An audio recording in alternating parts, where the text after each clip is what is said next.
ইসলামের 10টি শিরক যা আমরা দৈনন্দিন করে থাকি, যেগুলো আমরা না বুঝেই করে ফেলি, এগুলো জানা খুবই গুরুত্বপূর্ণ। কারণ শিরকের গুনাহ আল্লাহ তওবা ব্যতীত মাফ করবেন না। নাম্বার 1, হিন্দুদের নমস্কার বলা শিরক।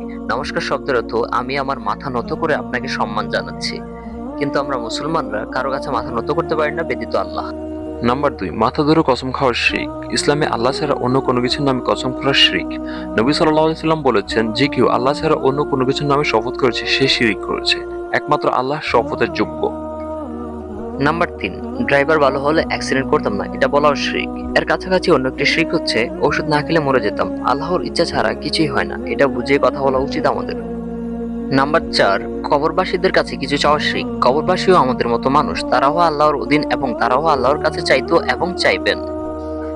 নাম্বার 5, তাবিজটা না থাকলে বাঁচতাম না, এটা বলাও শিরক। নবী সাল্লাল্লাহু আলাইহি সাল্লাম বলেন, যে ব্যক্তি তাবিজ ঝুলায় সে শিরকে লিপ্ত হয়েছে। মুসনাদ আহমদ 17440 নম্বর হাদিস।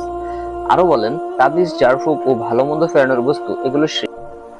নাম্বার 6, আল্লাহর সৃষ্টি নিয়ে গালাগালি করা শিরক। আল্লাহ এটা কি বানাইছে, আল্লাহ এরকম বানাইতে পারতো, এগুলো শিরক। আমাদের মনে রাখতে হবে সৃষ্টিকর্তা রব্বুল আলামিন যা বানাইছে এটা ওইরকমই সর্বোচ্চ সুন্দর। নাম্বার 7, আল্লাহ ছাড়া অন্য কারো নামে কসম খাওয়া শিরক। ইসলামে আল্লাহ ছাড়া অন্য কোনো কিছুর নামে কসম খাওয়া শিরক বা তার কাছাকাছি একটি গুনাহ। একমাত্র আল্লাহ শপথের যোগ্য এবং এটা তারই সম্মান। নাম্বার 8, বানর বা পাখি দিয়ে ভাগ্য গণনা করা শিরক। ভাগ্য তো আল্লাহ নির্ধারিত, এটা পরিবর্তন একমাত্র আল্লাহই করতে পারেন, যা দোয়ার মাধ্যমে করা সম্ভব। আল্লাহর কাছে বেশি বেশি দোয়া করতে হবে। নাম্বার 9, পীরের সামনে মাথা নত করা শিরক।